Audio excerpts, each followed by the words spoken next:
പിതാവിൻ്റെയും പുത്രൻ്റെയും പരിശുദ്ധാത്മാവിൻ്റെയും നാമത്തിൽ ആമേൻ. എൻ്റെ പ്രിയപ്പെട്ടവരെ, ഇന്ന് ആഗസ്റ്റ് 4 ചൊവ്വാഴ്ച. അമ്മേ പരിശുദ്ധ അമ്മേ, അമ്മേ പരിശുദ്ധമേ, ദൈവമാതാവേ, കൃപാസനത്തിലൂടെ ഞങ്ങളുടെ ദേശത്തിനും അമ്മ മധ്യസ്ഥം തേടി തന്ന എല്ലാ അനുഗ്രഹങ്ങൾക്കും കൃപകൾക്കും ഞങ്ങളിപ്പോൾ ഹൃദയം നിറഞ്ഞ നന്ദി പറയുന്നു.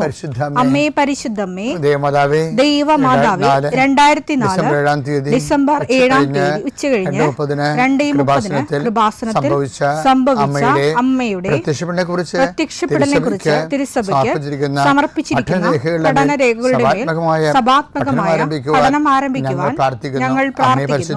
അമ്മേ പരിശുദ്ധമേ, ഭൂസ്വർലോകങ്ങളുടെ രാജ്ഞിയായ അങ്ങേയ്ക്ക് ഭൗമസംരക്ഷണത്തിനായി പ്രപഞ്ചപ്രകൃതിയെ തന്നെ തിരുസഭ പ്രതിഷ്ഠിക്കുവാൻ ഈ പ്രത്യക്ഷീകരണം വഴി ഇടയാക്കണമേ. പരിശുദ്ധമേ, ജപമാല മാതാവേ, സകല കൃപാസനം പ്രാർത്ഥനയോടും ചേർത്ത് ഞങ്ങളിപ്പോൾ പ്രാർത്ഥിക്കുന്ന ഈ കുടുംബത്തിന്റെ പ്രത്യേക നിയോഗം പറ മക്കളെ.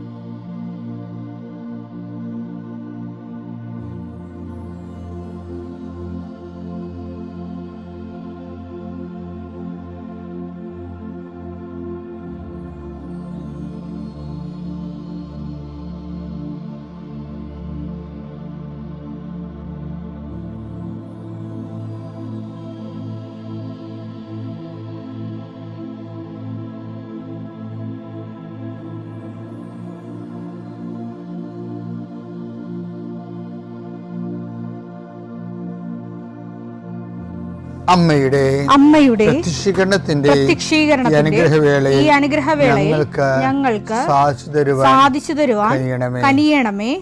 ആമേൻ. വിശ്വാസ പ്രമാണം. സർവശക്തനായ പിതാവും ആകാശത്തിന്റെയും ഭൂമിയുടെയും സൃഷ്ടാവുമായ ദൈവത്തിൽ ഞാൻ വിശ്വസിക്കുന്നു.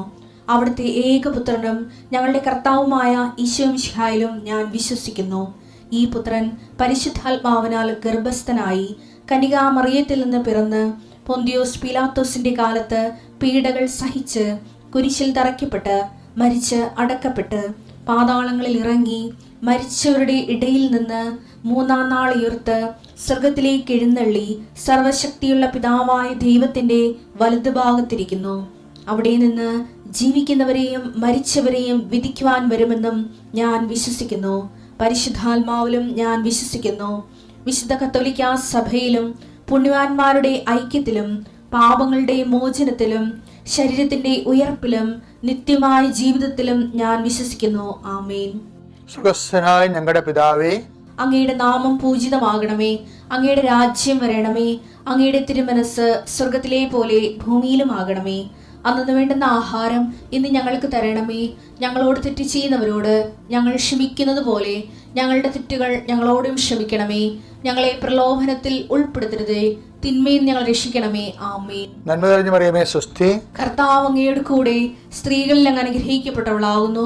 അങ്ങയുടെ ഉദരത്തിൻ ഫലമായി ഈശോ അനുഗ്രഹിക്കപ്പെട്ടവനാകുന്നു.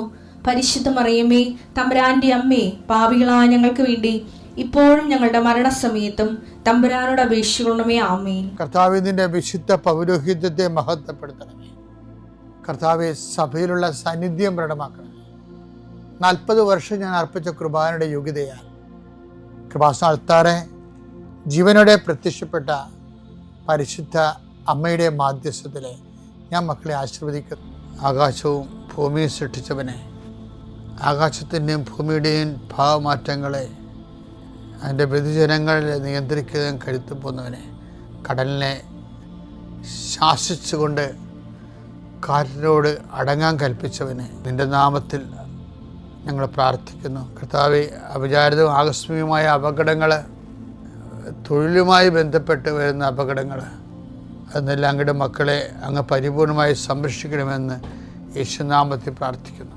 കർത്താവെ, അന്ധന് കാഴ്ച നൽകിയവനെ, ചെകിടിന് കേട് നൽകിയവനെ, ഊമന് സംഭാഷണ ശക്തി നൽകിയവനെ, മഹോരോഗ്യപ്പെടുത്തിയവനെ, തളർവാരോഗ്യപ്പെടുത്തിയവനെ, മരിച്ചവനെ ഉയർപ്പിച്ചവനെ, കർത്താവെ, നിൻ്റെ തിരുനാമം സ്തുതി പറയുന്നു. ഈ പ്രാർത്ഥന ചെല്ലുന്ന ഇടങ്ങളിലെല്ലാം രോഗികളെ കർത്താവിൻ്റെ നാമത്തിൽ ആശ്വസിക്കുകയും സൗഖ്യമാകുകയും ചെയ്യട്ടെ. കർത്താവെ, സമാധാനമില്ലാത്ത കുടുംബങ്ങൾ, ഭാര്യ ഭർത്താക്കന്മാർ, അകം താമസിക്കുന്നവർ, കർത്താവെ, പരസ്പര സ്നേഹമില്ലാതെ കഴിയുന്നവർ, ജീവിതം തന്നെ ഭാരമായി തോന്നുന്നവർ, മനസ്സിന് നിരാശ ജീവിക്കുന്നവർ, തൊഴിൽഭാരമില്ലാത്തവർ, തൊഴിൽഭാരത്തോടെ ജീവിക്കുന്നവർ, കർത്താവെ, ഓരോരോ കാര്യങ്ങൾക്ക് വേണ്ടി ആ ലക്ഷ്യം നേടാൻ വേണ്ടി രാത്രിയും പകലും പ്രാർത്ഥിച്ചും ഉടമ്പടി ചെയ്തും ഉടമ്പടി കാര്യങ്ങൾ നിർവഹിച്ചുമൊക്കെ ജീവിച്ചു പോകുന്നവർ, കർത്താവെ, അവരെല്ലാം ആശീർവദിക്കണം പ്രാർത്ഥിക്കുന്നു. എൻ്റെ കർത്താവിൻ്റെ ഉന്നതമായ നാമത്തിൽ, സഭയുടെ അധികാരത്തിൽ, കുരിശിൻ്റെ അടയാളത്തിൽ യാത്രക്കാരെ ആശീർവദിക്കുന്നു, ഇൻ്റർവ്യൂ ഉള്ളവരെ ആശീർവദിക്കുന്നു, പരീക്ഷക്കാരെ ആശീർവദിക്കുന്നു, പരീക്ഷ റിസൾട്ട് പ്രതീക്ഷിക്കുന്നവരെ ആശീർവദിക്കുന്നു. ഉന്നതമായ റിസൾട്ടിനാൽ കർത്താവ് നിന്നെ ആശീർവദിക്കട്ടെ, നിന്നെ അനുഗ്രഹിക്കട്ടെ. ഉപരി പഠനത്തിനും ഉപരി ജോലിക്കും ഉപരി യാത്രയ്ക്കും വേണ്ടിയുള്ള എല്ലാ അനുഗ്രഹങ്ങളും കർത്താവ് നിന്നെ വർഷിക്കട്ടെ. നിത്യം പിതാവും പുത്രനും പരിശുദ്ധാത്മാവായ സർവീശ്വര എന്നേക്കുമാമേ. എൻ്റെ പ്രിയരെ, നമ്മൾ ഇന്നലെ കണ്ട വചനത്തിൻ്റെ ഒരു ബി പാർട്ടാമെന്ന് കാണുകയാണ്. ഇന്നലെ കണ്ടത് അതേപോലെ ആവർത്തിക്കുന്നില്ല, വചനം അതാണ്, പക്ഷേ അതിൻ്റെ സെക്കൻഡ് പാർട്ട് എന്താണ്? ഐസയ്യാ 43:4 എടുത്ത്, നീ എനിക്ക് വിലപ്പെട്ടവനും ബഹുമാന്യനും പ്രിയങ്കരനും ആയതുകൊണ്ട് നിനക്ക് പകരമായി മനുഷ്യരെയും നിന്റെ ജീവന് പകരമായി ജനതകളെയും ഞാൻ നൽകുന്നു. ഇത് ഇന്നലെ നമ്മൾ വായിച്ചതാണ്. അപ്പം അതിൻ്റെ അകത്ത് ഇന്നലെ ഹൈലൈറ്റ് ചെയ്ത പോയിന്റ് വിലപ്പെട്ടവൻ എന്നുള്ളതാണ്. വിലപ്പെട്ട രണ്ട് തരമുണ്ട്. ദൈവം യേശുക്രിസ്തുവിനെ പ്രതി നമ്മളെ വിലയുള്ളവരെ കണ്ടു. രണ്ടാമത്തത്, നമ്മൾ തന്നെ അഗ്നിപരീക്ഷ അതിജീവിക്കുന്ന വിലയേറിയ വിശ്വാസത്തിൻ്റെ ഉടമകളാകുമ്പോൾ നമ്മൾ തന്നെ നമ്മുടെ വാല്യൂ ആഡ് ചെയ്യുന്നത്. ഇന്ന് പറയണത് അതല്ല. അതിൻ്റെ രണ്ടാമത്തെ വാക്കുണ്ട്. എന്താ പറയണത്? നിനക്ക് വിലപ്പെട്ടവനും ബഹുമാന്യതിനുമാണെന്ന്. ഇന്ത്യയിലെ കാസ്റ്റ് സിസ്റ്റത്തിൻ്റെ ഒക്കെ അടിസ്ഥാനമായിട്ടുള്ള ഒരു പുസ്തകം മനുസ്മൃതി. അപ്പോൾ മനുസ്മൃതി എഴുതിയപ്പോൾ ബഹുമാനത്തിൻ്റെ അടിസ്ഥാനത്തിൽ എഴുതിയിരിക്കണത്, അത് ബ്രഹ്മാവിൻ്റെ തലേന്ന് ജനിച്ച ആൾക്കാർ ബ്രാഹ്മണന്മാർ, നെഞ്ചിൽ നിന്ന് ജനിച്ച ആൾക്കാർ ക്ഷത്രിയന്മാർ, തൊടിയിൽ നിന്ന് ജനിച്ച ആൾക്കാർ വൈശ്യന്മാർ, കാൽപാദത്തിൽ നിന്ന് ജനിച്ച ആൾക്കാർ ശൂദ്രന്മാർ. അപ്പോൾ ഇങ്ങനെ ഒരു ഘടന ഉണ്ടാക്കി വെച്ചപ്പോൾ അതിബഹുമാനാരായി? ബ്രാഹ്മണനായി. മനുസ്മൃതി എഴുതിയതാരാണ്? ബ്രാഹ്മണനാണ്. അപ്പോൾ എന്ത് പ്രോബ്ലം വെച്ച് കഴിഞ്ഞാൽ, മനുഷ്യൻ സ്വയംകൃത ചരിത്രം എന്ന് പറഞ്ഞ പോലെ സ്വയംകൃത ബഹുമാന്യത്തിന് ഒരു മനുസ്മൃതി തന്നെ എഴുതി വെച്ചിരിക്കുകയാണ്. മനു ഒരു സ്മൃതി എഴുതി വെച്ചിരിക്കുകയാണ്, ഒരു റിട്ടേൺ ട്രഡീഷൻ എഴുതി വെച്ചിരിക്കുകയാണ്. അപ്പോൾ സ്മൃതിക്ക് ഓറൽ ട്രഡീഷൻ എന്നാണ് ശരിക്കും പറഞ്ഞ പേര്. അപ്പോൾ അതുകൊണ്ട് കമ്പയർ ചെയ്ത ആൾക്കാർ മനു തന്നെ ഒരാൾ ആയിരിക്കണം നിർബന്ധമൊന്നുമില്ല. പക്ഷേ എന്നാലും സ്മൃതിയുമുണ്ട്, ശ്രുതിയുണ്ട്, പറഞ്ഞ് കേൾക്കണമുണ്ട്, പിന്നെ എഴുതി വെച്ചിരിക്കണതുണ്ട്. അപ്പോൾ എഴുതി വെച്ചിരിക്കുന്ന സംഭവം തന്നെയാണിത്. അപ്പോൾ എഴുതി വെക്കുന്നതിന് പിന്നിലുള്ള എന്താ സത്യം എന്താണ്? ചിലർക്ക് ഇവിടെ ബഹുമാനം മറ്റുള്ളവരെക്കാൾ വേണമെന്ന് ആഗ്രഹിക്കുന്നു. മനുഷ്യ മനസ്സ് തന്നെയാണ്. മനുസ്മൃതിയിൽ അയാളുടെ രീതിയിൽ ബ്രാഹ്മണരെ ഒന്ന് ഉയർത്തിക്കെട്ടി ബ്രാഹ്മണർ ആണ് ഇവിടുത്തെ ബഹുമാനം അർഹിക്കുന്ന ആൾ എന്ന് കാണിച്ചതേ ഉള്ളൂ ഇന്ത്യയിൽ.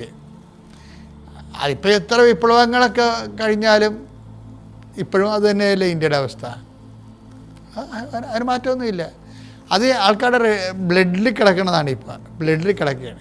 ഞാൻ എന്താ പറഞ്ഞതെന്ന് വെച്ച് കഴിഞ്ഞാൽ, ഇങ്ങനെ മനുഷ്യൻ സ്വയാർജിതമായിട്ടുണ്ടാക്കുന്ന ബഹുമാനത്തിൻ്റെ സങ്കല്പങ്ങൾ, അത് അവൻ്റെ ഒരു സൈക്കോളജിക്കൽ നീഡാണ്, മാനസികമായ ഒരു ആവശ്യമാണ്. അതുകൊണ്ട് മനുഷ്യൻ ഇങ്ങനെയൊന്നുമല്ല, പലതിനും ബഹുമാനം ഉണ്ടാക്കാൻ വേണ്ടി വളരെ സത്യസന്ധമായിട്ട് ഓരോ ശ്രമങ്ങളിലും നടത്തും.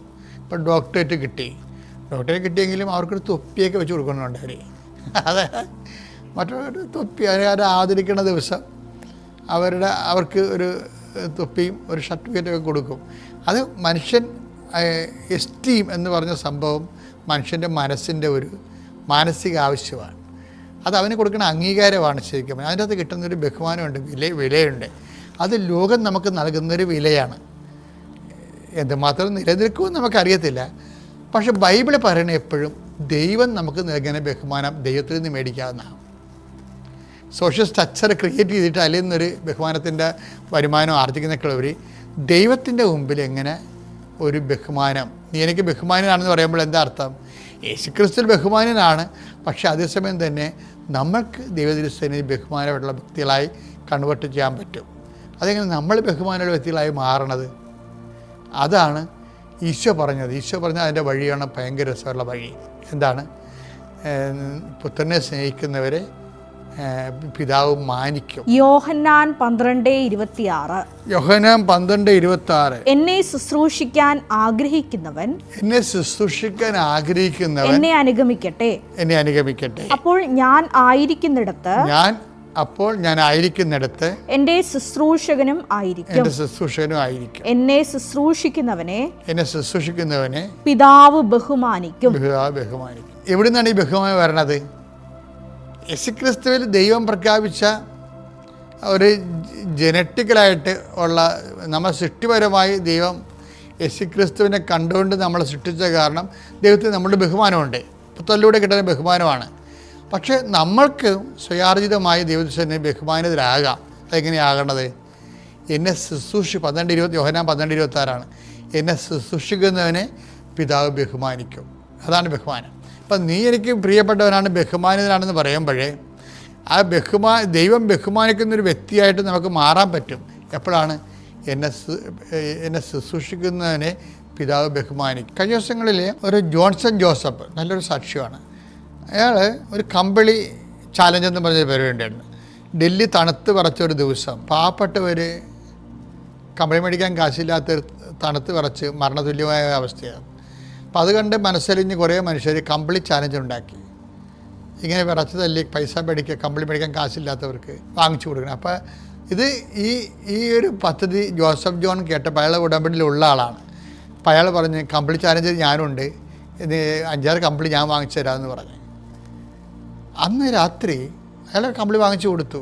വലിയൊരു ഇതാണ് കാര്യം. ഒരു കമ്പിളി പോയിട്ടൊരു മുണ്ട് പഠിക്കാൻ ഇല്ലാത്ത ആൾക്കാരുണ്ട് ഈ ലോകത്ത്. അപ്പോഴെന്നാ വിഷയം എന്ന് വെച്ചാൽ അയാൾ വാങ്ങിച്ച ദിവസം അന്ന് രാത്രി അയാളുടെ സ്വപ്നം കണ്ട്. എന്താണ്? ഒരു ഭയങ്കര ഒരു നിലയുള്ള ഒരു ബിൽഡിങ്, അതിൽ ലിഫ്റ്റിൽ ഇയാൾ പോയിക്കൊണ്ടിരിക്കണം. അങ്ങനെ സ്വപ്നമാണ്. പക്ഷേ പിറ്റേ ആഴ്ചയിൽ ഇയാൾ സ്വപ്നത്തിൽ കണ്ട അതേ കമ്പനിയിൽ ഇയാൾക്ക് അപ്പോയിൻമെൻറ്റ് കിട്ടി. അതേ ലിഫ്റ്റിൽ പോയി ഇയാൾക്ക് ജോലിക്ക് ചെയ്യേണ്ട ഒരവസ്ഥ വന്ന്. ദൈവം അയാളെ ബഹുമാനിച്ച് അനുസരിക്കും. എന്നെ ശുശ്രൂഷിക്കുന്നവനെ എൻ്റെ പിതാവ് ബഹുമാനിക്കും. അപ്പോൾ ഈ ഉടമ്പടിയിലുണ്ടാകുന്ന ഏറ്റവും വലിയ ഗുണമെന്ന് പറയുന്നത് ശുശ്രൂഷ ഉണ്ട് ഇതിൻ്റെ അകത്ത്. ആതുരാലയത്തിൽ പോകണം, അല്ലേ? ചിലക്കര് അമ്മേനെ ആശുപത്രിയിൽ പോയി കണ്ടല്ലേ വീട്ടിൽ വരുമ്പോൾ കാണും, അങ്ങനെ ദൈവത്തിൻ്റെ കണ്ണിൽ പൊടിയിടും. അവർക്ക് ബഹുമാനം വരെ കിട്ടാൻ പോകണം. അവർക്ക് കിട്ടാൻ പോകണ കാര്യത്തെക്കുറിച്ച് ഞാനൊന്നും പറയണില്ല. എന്താ കാര്യം വെച്ച് കഴിഞ്ഞാൽ നിങ്ങളെ ദൈവം ഇകഴ്ത്തു എന്നൊക്കെ സംശയമില്ല. ദൈവത്തിൻ്റെ കണ്ണിൽ പൊടിയിടുകയാണ് നിങ്ങളെ. ചെയ്തെന്ന് കാണിക്കും. അങ്ങനെയല്ല. ഈ മനുഷ്യൻ ഒരു ബന്ധവും സ്വന്തവും അല്ലാത്ത വിറച്ച തല്ലി എവിടെയോ മരണത്തോട് മല്ലിടുന്നൊരു മനുഷ്യർക്ക് വേണ്ടി അയാൾ ഇവിടെ അറിയത്ത് പോലും ഇല്ല. അവർ ഏജൻസിക്ക് അതിന് വേണ്ടി വർക്ക് ചെയ്യുന്നവർക്ക് പണം കൊടുക്കാനാണ്. ദൈവത്തെ അയാൾ ബഹുമാനിച്ചു ശുശ്രൂഷയിലൂടെ. അപ്പം ദൈവം അയാളെ ബഹുമാനിക്കുകയാണ്. ദൈവം ബഹുമാനിച്ചാൽ നമ്മൾ ബഹുമാനിക്കണ പോലൊന്നുമല്ല. 6 കമ്പിളിപ്പുതപ്പൊന്നുമല്ല. ഒരു 6 ലക്ഷം കമ്പിളിപ്പുതപ്പിൻ്റെ ശമ്പളമായിട്ടുള്ള അയാൾ അപ്പോയിൻ്റ് ചെയ്യണത്. അതാണ് വിഷയം. നിങ്ങൾക്ക് ആ സാക്ഷ്യം കേൾക്കാം. അപ്പം ദൈവത്തിൽ നിന്ന് ശുശ്രൂഷ എന്ന് പറയണത് ഈ ഐസിയായിൽ പറഞ്ഞതുപോലെ നീ എനിക്ക് ബഹുമാനിതനാണ്. കാര്യം നമുക്ക് തന്നെ ദൈവത്തിരുസേനെ ബഹുമാനിയുള്ള വ്യക്തികളായിട്ട് ശുശ്രൂഷ ചെയ്ത് വളരാൻ പറ്റും. അപ്പോൾ നിങ്ങളുടെ ശുശ്രൂഷ ദൈവത്തെ ബഹുമാനിക്കുകയാണെന്നുള്ള കൂടി ഓർമ്മ ഉണ്ടാകണം. പിതാവിൻ്റെയും പുത്രൻ്റെയും പരിശുദ്ധാത്മാവിനാമത്തിലാണ്.